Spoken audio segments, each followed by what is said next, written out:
Sud Radio, l'invité politique, Jean-Jacques Bourdin. Bonjour à toutes et à tous, merci d'être avec nous. Vous voulez savoir, alors parlons vrai ce matin avec Marine Tondelier, qui est secrétaire nationale des écologistes. Marine Tondelier, bonjour. Bonjour, on va parler vrai, on va pas être déçus, je sens. On va pas être déçus ? On va pas être déçus. Ben, on va voir. Européenne. Tous les matins, nous publions un sondage maintenant, notre sondage quotidien IFOP Fiducial LCI Le Figaro Sud Radio. Je vous donne les scores de ce matin. 32% pour Jordan Bardella, 18,5% pour Valérie Hayé, 12% pour Glucksmann, 8% pour le candidat LR, 7,5% pour la candidate LFI, 6,5% Marion Maréchal et 5,5% seulement pour Marie Toussaint.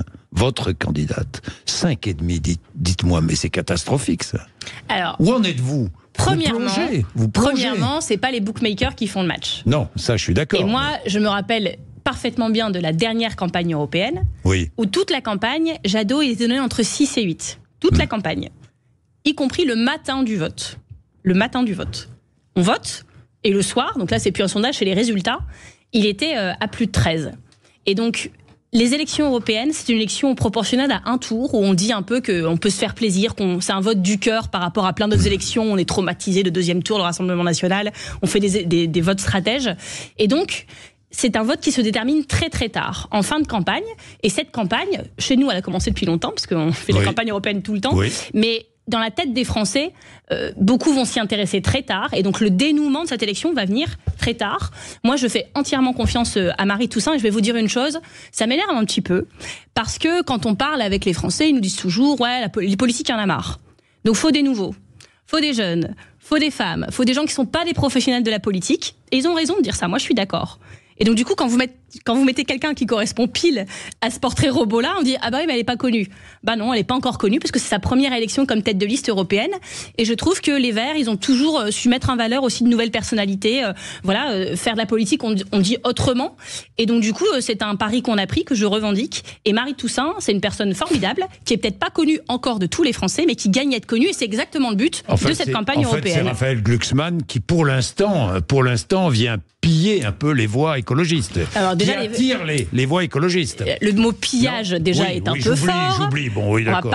Il va finir fiché S par Darmanin avec vos histoires. Les électeurs n'appartiennent à personne. Bon, oui, les électeurs n'appartiennent à personne. Ça, c'est vrai, mais... Par contre, l'écologie, j'aimerais bien qu'elle appartienne à tout le monde, mais c'est pas exactement le cas. Elle appartient à tout le monde, l'écologie, quand même. Dans le meilleur des cas, oui. La vérité, c'est que sans écologistes, c'est un écologiste. La réalité, c'est que sans écologistes, il n'y a pas d'écologie. Oui. Regardez les votes au Parlement européen du groupe socialiste, de la droite, de cette coalition. Vous savez, au Parlement européen... C'est pas un écologiste, Raphaël Glucksmann. Non, mais moi, je vous parle du Parlement européen. Je ne prends pas les gens un par un. Raphaël Glucksmann, il appartient à un groupe qui s'appelle le groupe socialiste. Et les socialistes et la droite, ils co-gèrent l'Europe. C'est le ventre mou de l'Europe. Ça fait 40 ans, ils co-gèrent le truc ensemble. Voilà. Et selon le sens du vent, si le vent va plutôt en faveur de l'extrême droite, alors là, ils font des trucs comme ils font cette semaine, la loi sur asile et immigration, qui est une loi terrible en termes humains. Et puis, s'il y a une envie d'écologie, il y a plus de bulletins verts dans l'urne, alors ils font plutôt des choses comme le pacte vert, qui est vital pour l'avenir de nos enfants. C'est comme ça que ça se passe. Et donc, les bulletins socialistes ou de droite ou macronistes à l'élection européenne vont dans le sens du statu quo, ne changeront rien. C'est le ventre mou de l'Europe. Par contre, ce qui fera la différence, c'est est-ce que les autres bulletins seront plutôt pour les verts ou plutôt pour le Rassemblement national. Mais Marine Tondelier, en Allemagne, les Verts gouvernent avec les socialistes. Bon, message, vous allez, après les élections européennes... Ils font des choses formidables. Et heureusement que dans ce gouvernement socialiste, il y a des ministres écologistes. Vous voyez qu'on peut. C'est ce que vous allez faire. Mais moi je travaille avec des socialistes. Attendez, dans plein de villes en France... Dans plein de villes en France, on travaille avec des socialistes. Et heureusement, moi je vous parle des socialistes au niveau européen. Et ne vous échappera pas que tous les socialistes au niveau européen ne sont pas Raphaël Glucksmann. Marine Tondelier, après les européennes, vous allez travailler avec les socialistes. Mais on travaille déjà avec les socialistes dans plein de villes de France. Mais vous préparez la présidentielle, vous avez préparé la présidentielle avec les socialistes. Bah, pas que, parce que sinon ça va pas suffire, chers amis. Pas que, mais oui, avec eux. On va préparer la présidentielle avec beaucoup de monde, parce que les progressistes doivent gagner cette présidentielle, et ça ne se fera pas d'ailleurs qu'avec des partis politiques. Et ça se fera sans Jean-Luc Mélenchon. Ça se fera avec tous ceux qui veulent, on a besoin de tout le monde. Bien, Marine Tondelier. Mathieu Vallée, vous connaissez Mathieu Vallée? Non, mais vous allez m'expliquer qui c'est. Si, vous le connaissez. Il était commissaire de police, commissaire de police. Ancien porte-parole du syndicat indépendant des commissaires de police qui rejoint la liste RN pour les européennes. Tiens, c'est étonnant, c'est un scoop. Ah bon? 4 anciens policiers. Après la personne de Front, après l'ancien chef de Frontex. Oui. Voilà, Pourquoi on voit que tout ça est assez ciblé. séduit-il tant de policiers d'ailleurs, selon vous? Parce qu'ils parlent de sécurité à longueur de journée, mais leur sécurité. Moi, j'ai toujours dénoncé le fait que des personnes dans ce pays étaient obsédées, je parle de politique, ils parlent de sécurité tout le temps. Sécurité, sécurité, sécurité. Pour eux, sécurité, c'est immigration, les braquages, la délinquance. Mais la sécurité... Ok, c'est de la sécurité, ça. Mais la sécurité globale, il faut la prendre en compte totalement. Aujourd'hui, beaucoup de Français, leur sécurité est menacée par d'autres sujets. Moi, par exemple, en tant qu'habitante d'Hénin-Beaumont, ma sécurité est menacée par le fait que j'habite pas très loin de la centrale nucléaire de Gravelines, dont je ne sais pas comment elle résistera à la montée des océans. Ma sécurité est menacée parce que quand je nais dans cette ville plutôt qu'à Paris, le jour de ma naissance, j'ai déjà 5 ans d'espérance de vie de moins qu'un Parisien, parce que l'environnement est pollué. Ma sécurité est menacée par l'eau que je bois, par ce que je mange, par l'air que je respire. Et donc, moi, j'ai pas de problème à parler de sécurité. Mais ne croyez pas qu'il y a que l'armée, les lois antiterroristes, les lois anti-migrants et les forces de l'ordre qui assurent votre sécurité dans ce pays.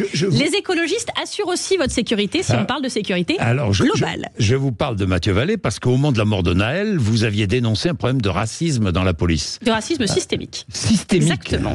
Vous aviez c'était mes mots et c'était à l'antenne de Sud Radio dans les anciens. Oui, exactement. Exactement. Et vous aviez fait le lien avec la diffusion de CNews dans les commissariats. Je me souviens de ça.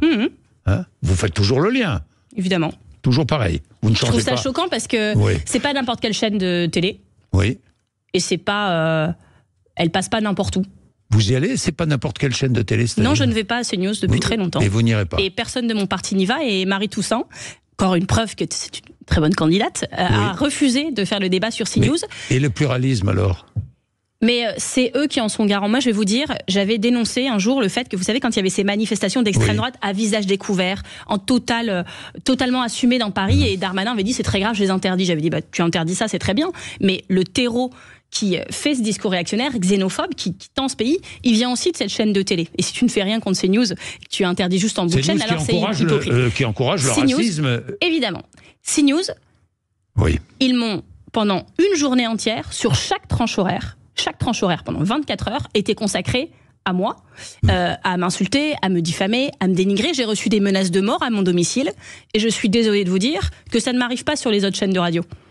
C'était sur France Inter, ça ne m'arrive pas. Je suis sur Sud Radio, ça ne m'arrive pas. Des fois, il y a des émissions. Il y a moins de risques. Non, mais il y a des émissions où des fois on est en confrontation, tout ça. Mais non, mais en plus, nous, j'y vais même pas. Mais même quand j'y vais pas, ils font ça. Et donc, moi, je refuse de recevoir des menaces de mort par courrier à mon domicile parce que j'ai dit que j'avais un problème avec CNews. C'est QFD, j'ai envie de vous dire. Donc oui, nous avons un problème. 15 militants de Greenpeace, dont son directeur général Jean-François Julière, sont jugés à Cherbourg. En mars 2022, ils s'étaient introduits sur le site de l'EPR de Flamanville. Désobéissance civile, disent-ils. C'est indispensable, la désobéissance civile? C'est même... plus que ça, c'est lancer l'alerte. Attendez, on nous explique que le nucléaire, c'est sûr, que tout va bien, que c'est hyper protégé. Et les 15, je vais pas dire les gugus de Greenpeace, parce que c'est des gens qui sont hyper organisés et formés. En tout cas, eux, ils arrivent à s'introduire sur le site. Et donc, ceux qui devraient être jugés, c'est ceux qui nous ont expliqué que les centrales étaient sûres, alors que c'était pas le cas, puisque Greenpeace a réussi à s'y introduire. Et dans la nuit, fusion ASN et IRSN votée à l'Assemblée nationale. C'est dramatique. Dramatique? C'est dramatique parce que, donc, faut expliquer quand même ce que c'est que l'ASN et l'IRSN. C'est le gendarme et l'expert technique. Le gendarme à Saint-Tropez. Non, c'est le gendarme. L'ASN, c'est le gendarme du nucléaire et l'expert technique, l'IRSN. C'est ça. En fait, en France, la sûreté nucléaire, qu'on soit pro ou anti-nucléaire, tout le monde est quand même d'accord que c'est bien la sûreté nucléaire. Et en France, elle est exemplaire parce qu'elle est bicéphale. Il y a celui qui fait l'expertise et celui qui est le gendarme à la fin. Ça fait des années que c'est comme ça, c'est hyper important. Tout le monde nous reconnaît que c'est un bon système. Et le gouvernement, parce qu'il était sûrement dérangé par certains rapports qui lui expliquent par exemple que ces centrales vont être moyennement résilientes au changement climatique, c'est vrai, en 2100, quand les nouveaux EPR d'Emmanuel Macron seront peut-être un jour construits, et qu'il y aura 40% d'eau en moins dans le Rhône, qu'il y aura la montée des océans, on ne sait pas comment ça va résister aux fortes chaleurs, à toutes les conséquences du changement climatique, et les experts ont raison de le dire. Et c'est leur métier, il se trouve, beaucoup plus qu'Emmanuel Macron. Et que fait le gouvernement pour aller plus vite dans cette fuite en avant? Le nucléaire épuise très peu les ressources en eau, mais ça c'est autre chose. Non, j'ai pas dit qu'il épuisait les ressources en eau. J'ai dit qu'il avait besoin d'eau pour fonctionner et d'une eau en dessous d'une certaine température qu'on n'arrive plus à voir l'été. Qu'on n'arrive plus à la voir l'été. Et donc, ces experts le disent, alertent gentiment sur la situation, disent qu'il faut prendre le temps, qu'il faut regarder. Et comme Emmanuel Macron veut appuyer sur le champignon pour accélérer, ça le dérange. Et donc, dans ces cas-là, quand vous avez un expert indépendant qui vous dit il y a un problème, qu'est-ce qu'ils font? Au lieu de regarder le problème, ils regardent l'expert indépendant et ils disent toi, hop, tu vas fusionner avec l'autorité de sûreté nucléaire. C'est ça qu'ils sont en train de faire. Ça a révolté sur tous les bancs de l'Assemblée, y compris des pro-nucléaires convaincus. Celui qui avait pris la tête de ce mouvement est Benjamin Sainte-Huile, que je connais bien, il est du Nord, c'est un socialiste. Enfin, il était socialiste, maintenant il est au groupe Lyotte. Il est pro-nucléaire complètement, on n'est pas d'accord là-dessus. Mais il disait, Marine, il faut qu'on s'allie ensemble parce que ce sujet est trop grave pour l'avenir de notre pays. Vous êtes complètement anti-nucléaire, vous, Marine Tondelier? Ou mitigé? Ça veut rien dire d'être mitigé, on est pour, on est contre. Les centrales, elles sont là. Je préférais qu'elles ne soient pas là et je préférais qu'on les ferme.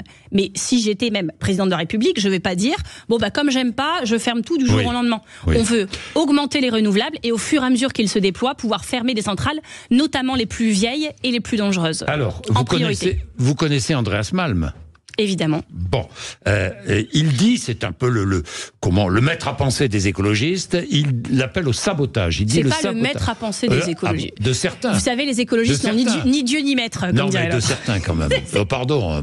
Enfin, non, mais c'est un penseur de l'écologie. Beaucoup font référence à Andreas Malm. Beaucoup. Je pense que j'ai jamais fait. Il me semble que je n'ai jamais moi-même fait référence à André. Bruno Latour, si vous voulez, René Dumont, si vous voulez. Sabotage des infrastructures qui détruisent les vies. Ce sabotage est légitime. Vous êtes d'accord ou pas? Vous savez, moi, je vais décider de ne pas commenter Andreas Malm vu ce qu'elle a dit ce week-end. Si vous voyez, je veux en venir, mais je sais ce que j'imagine que vous voulez en venir au même endroit. Il a tenu des propos très choquants sur les attentats terroristes du 7 octobre dernier du Hamas. Oui, le Hamas. Et donc, je pense qu'il a perdu beaucoup de crédibilité ce week-end-là. Il a perdu sa crédibilité pour vous? Je pense que, déjà, je ne le citais pas avant. Oui. Mais je pense que là, je ne suis pas prête de le citer. Vous ne le citerez plus. Bon, d'accord.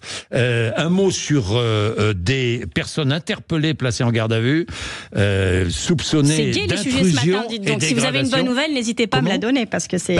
c'est gai, mais c'est... Vous êtes concerné, non? Évidemment. 17 personnes interpellées, dégradation dans une cimenterie Lafarge, à Val-de-Reuil, c'est dans l'Eure. Après dégradation. À Val-de-Reuil, oui, c'est en Normandie, c'est là où il y a un contournement est autoroutier d'ailleurs, où je suis allée manifester avec les soulèvements de la terre, et je vais vous dire, c'était tellement une manif tranquille que j'avais emmené mon fils de 4 ans, qu'on a fabriqué des jumelles en rouleau de papier toilette et qu'on a été sauver le muscardin doré. Donc tout se passe bien en Normandie. Cette action Lafarge, évidemment, je n'y étais pas, mais ce qui me choque beaucoup, c'est qu'il faut remettre les choses dans leur contexte. Lafarge, c'est un cimentier, vous le savez, qui a plaidé coupable aux États-Unis pour financement du terrorisme. Ils avaient une usine en Syrie. Comme les profits, c'est tout ce qui compte beaucoup plus que la sécurité internationale, ils ont financé plusieurs organisations terroristes, dont l'État islamique, pour pouvoir continuer à fonctionner. Ils l'ont avoué dans la procédure aux États-Unis, la procédure encore en cours en France. C'est un scandale international. Et donc, on a des camarades qui vont faire une action à Lafarge pour dénoncer ça, mais aussi évidemment l'impact climatique de l'action de Lafarge. Et qui dégrade chez Lafarge. Qui dégrade Oui, qui dégrade. 450 000 € de dégâts. Oui, je pense que les dégâts que fait Lafarge au quotidien sont bien supérieurs à ça. On peut avoir ce débat. Mais là où je veux en venir, c'est que quand les responsables de Lafarge ont été auditionnés pour leurs actes financement de terrorisme, ça c'est quand même grave. C'était dans les locaux de la douane, tranquillement, peut-être même on leur a servi des cafés, tout s'est bien passé pour eux. Nos copains qui font une action militante, ils ont été réveillés à 6h du mat par la sous-direction de l'antiterrorisme, pas par les douanes. Ils ont été menottés, ils ont été emmenés dans les locaux de la SDAT, leur garde à vue, comme c'est un régime d'exception, va durer 96 heures. Donc oui, dans ce pays, il y a un 2 poids 2 mesures, et que l'antiterrorisme, à mon avis, il y a autre chose à faire qu'aller poursuivre des militants écolos qui font des actions écologistes. La deuxième chose que je voulais vous dire, c'est que j'ai appris hier soir tard que dans ces gens en garde à vue, donc à la SDAT, dans un régime d'exception 96 heures antiterrorisme, imaginez ce que ça veut dire, il y avait un militant écologiste, c'est un monsieur de 72 ans, je ne vais pas donner son nom parce qu'il a le droit à l'anonymat, qui, de tous ceux qui le connaissent, me disent mais c'est un mec, alors il est militant depuis très longtemps, il a 72 ans, il est veuf, c'est un mec hyper calme, je vois pas trop ce qu'il aurait pu avoir à faire dans cette affaire. Et il se trouve que dans la précédente action d'antiterrorisme contre l'autre action Lafarge dans le Sud, nous avions un autre militant de ELV qui s'appelle Félix Blanc, lui son nom est sorti. Ils se sont rendus compte au bout de 36 heures de garde à vue qu'il s'était trompé de gars. Et vous savez pourquoi il était en garde à vue par l'antiterrorisme? Parce qu'il avait Signal dans son téléphone. Ils ont dit, s'il a l'application Signal, c'est qu'il cache des choses. Sauf que c'est un expert de liberté numérique et il fait des formations sur comment protéger ses libertés numériques. Donc oui, il avait Signal et ils se sont excusés, désolé. Sauf qu'il avait été perquisitionné, lui aussi, plaqué au sol, menotté devant son gamin de 6 ans, 36 heures plus tôt. Et donc, à un moment, je pense qu'on faut arrêter de traiter les militants écologistes comme des criminels et comme des terroristes. Des terroristes, il y en a sur cette planète, il y en a même qui les financent, qu'on aille les chercher. Il y en a qu'il faut surveiller de beaucoup plus près que les militants écolos.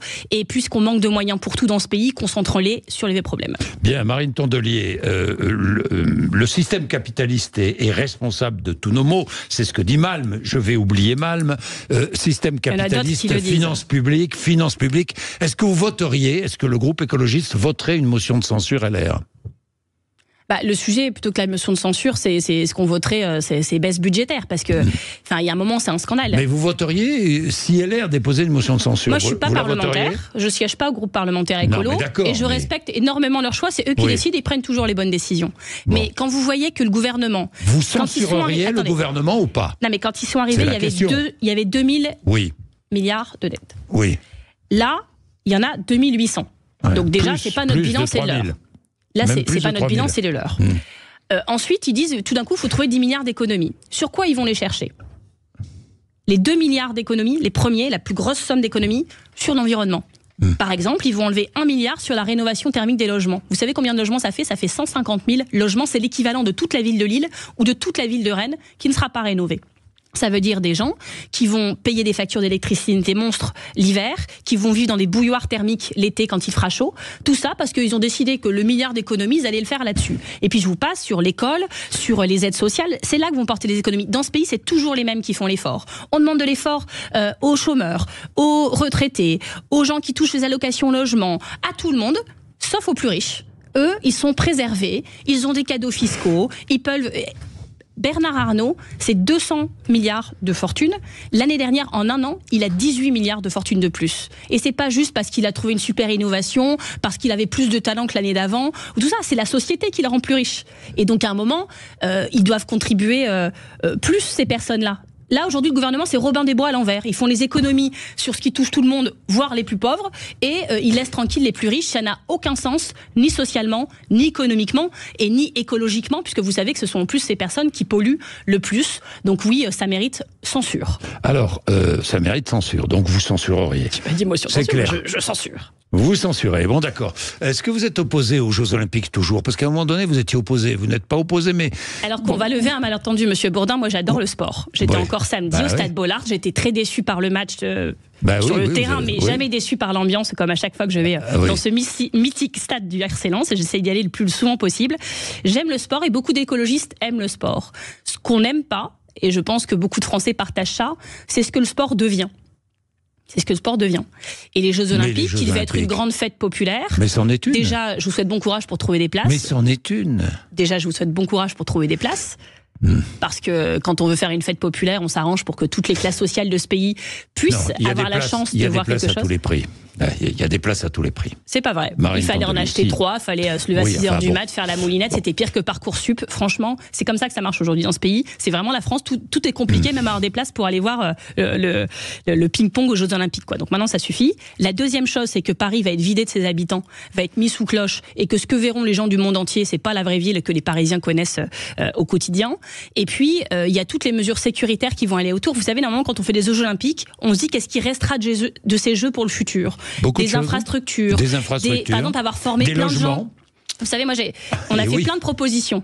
C'est Sandra Régol qui travaille là-dessus à l'Assemblée nationale. Elle fait des super propositions. Profiter des JO pour former plein de gens aux gestes de premier secours. Se dire qu'on prévoit des infrastructures pour qu'elles restent. Faire des bons en avant sur l'environnement pour présenter le meilleur visage de la France, c'est-à-dire mais vous réjouissez quand même que la France accueille les Jeux. Mais moi, je suis la personne qui se lève à 4h du mat pour voir le final du 400 mètres et même quand c'est la nuit à l'autre bout du monde. Donc je vais regarder. Mais il est vraisemblable que je finisse par regarder la télé parce qu'on n'aura pas de place, parce que tout ça, et que tous les Français ne participeront pas à la fête, et je le regrette énormément. Bon, vous baigneriez dans la Seine, vous, Marine Tondelier? C'est mon rêve. Non, mais là... Figurez-vous que c'est mon rêve, et je devais le faire l'été dernier, et ça ne s'est pas fait. C'est vrai, vous deviez le faire. Mais j'ai un Vous conjoint baigneriez, triathlète et on en parlait la fois dernière en se disant que sur certaines épreuves, effectivement en eau libre et certaines dans la Seine, voilà, il y a un petit. Vous iriez ? Il y a un petit sujet. J'irai, ça dépend du vous jour, puisque cette qualité de l'eau, elle fluctue. Mais vous savez que les écologistes ont fait beaucoup pour que la Seine soit à nouveau baignable, que l'élu écolo qui s'en est occupé l'a fait elle-même. La cérémonie d'ouverture sur la Seine, il faut la maintenir. La cérémonie d'ouverture sur la Seine, faut-il la maintenir ? Ça, c'est pas pour des raisons de qualité de l'eau que la question se pose, c'est pour des raisons de sécurité. Il faut la maintenir ou pas ? Écoutez, Gérald Darmanin a l'air mobilisé sur le dossier. Bon, d'accord. On verra ce que ça donne. Et est-ce que vous boiriez de l'eau en bouteille aujourd'hui ? Question très intéressante. Du groupe Nestlé. Question très intéressante. Moi, j'habite sur un territoire où quand on est enceinte ou qu'on allaite son bébé, ce qui a été mon cas pendant 4 mois, on n'a pas le droit de boire l'eau du robinet. C'est interdit par la préfecture. Alors déjà, personne ne le sait. Et quand j'étais élue à l'agglo, à l'époque, la seule élue écolo de toute l'agglo, j'avais dit, mais pourquoi vous le dites pas aux gens qu'il faut pas boire l'eau du robinet ? Moi, je suis au courant parce que je suis. Ils avaient dit, non, on le dit pas, c'est anxiogène. Ah bah super. Donc ils préfèrent déjà que les gens soient pas au courant. C'est trop stressant. Donc du coup, c'est le moment de votre vie. Qu'est-ce que vous faites ? Vous commencez à acheter de l'eau en bouteille. L'eau en bouteille, un verre d'eau en bouteille, ça coûte 100 à 300 fois plus cher que l'eau du robinet. Il y a une raison, c'est qu'elle est censée être plus et plus profonde, n'être pas transformée, n'être pas traitée, être naturellement pure, saine, etc. Mais ce que font aujourd'hui certains vendeurs d'eau minérale, c'est qu'ils la trafiquent. Pourquoi ils la trafiquent ? C'est pas par plaisir, parce que ça leur coûte de l'argent en plus. C'est parce que, y compris les eaux minérales, les eaux de source, celles qu'on va puiser hyper profond, parce que normalement elles sont indemnes de tout, ne le sont plus. On a réussi à polluer les couches les plus profondes de nos ressources en eau, et donc même une eau que vous allez puiser très profond, vous allez retrouver dedans des traces de pesticides, la bactérie E. coli, vous allez trouver aussi des polluants éternels, les PFAS, les polyfluoralkylés, car j'ai appris à dire aussi le nom scientifique, sur lesquels les écologistes se battent beaucoup en ce moment. On a tout pollué. Et donc, plutôt que dire la vérité aux Français, parce que quand on paye 300 fois le prix de l'eau robinet, on a quand même le droit de savoir ce qu'on boit, ils ont mis en place des traitements qu'ils n'ont pas le droit de mettre en place. Sinon, ils n'ont plus le droit de dire que c'est de l'eau minérale. Ils ont même caché les instruments de traitement derrière des armoires électriques pour que les contrôleurs de la douane et de la répression des fraudes ne les voient pas. Et quand le poteau rose a éclaté, ils ont été à Bercy, alors en totale collusion, ils ont essayé de trouver des solutions pour changer la réglementation, pour que leurs pratiques illégales et qu'ils avaient dissimulées deviennent quasiment légales. Vous demandez le retrait de ces bouteilles d'eau minérale ? Je pense que, vous savez, le groupe Nestlé, c'est un tiers de toute l'eau qui circule dans ce pays. Est-ce que vous demandez le retrait de ces bouteilles ? Et 100% de leurs bouteilles sont concernées par le problème que je viens de vous mentionner. Est-ce que vous demandez le retrait de toutes ces bouteilles d'eau ? Je le demande. Marie Toussaint l'a demandé également. Et ce que je demande surtout, c'est que toutes les études scientifiques, notamment il y a une note de l'ANSES, il y a un rapport de l'IGAS. J'écris aujourd'hui même avec Marie Toussaint à la ministre de la Santé pour demander communication de ce rapport, parce que quand il y a des données aussi graves, les Français doivent le savoir. Et la ministre de la Santé ne peut pas être la ministre de la dissimulation et de la rétention d'informations sur un sujet aussi grave, parce que non seulement on la paye cher cette eau, mais souvent on la boit à des moments de sa vie où on est plus vulnérable. Bien, je vais terminer avec Julien Bayou qui a démissionné, il ne fait plus partie des écologistes. Votre parti a décidé d'ouvrir une enquête externe sur Julien Bayou, accusé par son ex-compagne de violence psychologique. Pourquoi cette enquête n'a-t-elle pas été lancée plus tôt ? Marine Tondelier. Très bonne question. Très bonne question. Vous savez que la situation, c'est qu'au moment où le cas s'est présenté, au moment où son ex-compagne nous a fait son premier mail suite à sa tentative de suicide, Julien Bayou était secrétaire national. Moi, j'étais à la direction. Et la première chose que j'ai proposée dans cette première réunion, c'est d'ouvrir une enquête externe. Et en fait, elle avait saisi la cellule interne du parti. Il y a 10 personnes bénévoles dedans. Et moi, j'avais dit, vous voyez bien que normalement, comme on doit se récuser, comme on connaît la personne, là, tout le monde devrait se récuser.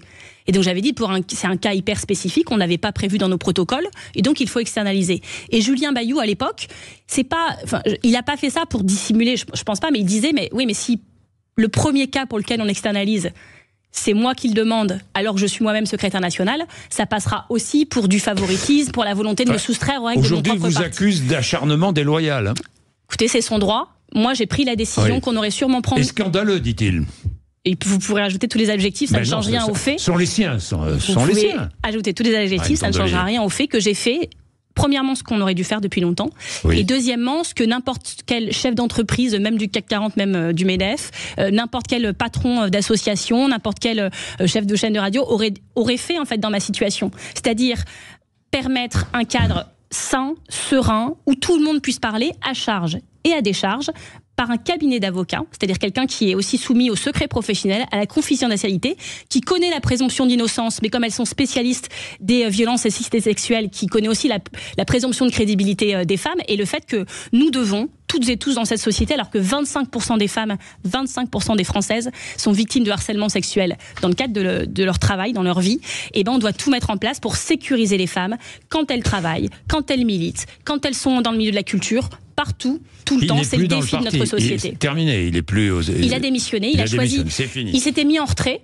Oui. Et quand il a appris le lancement de cette enquête externe, que pour le coup, en plus il avait un temps réclamé, il a décidé de démissionner, c'est son choix, que je respecte, mais je vais aussi respecter le choix de mon mouvement de mener cette enquête qui franchement est la seule solution, et c'est vraiment un truc normal que tout le monde ferait dans ma situation. Merci Marine Tondelier d'être venue nous voir ce matin sur l'antenne de Sud Radio. À tout de suite.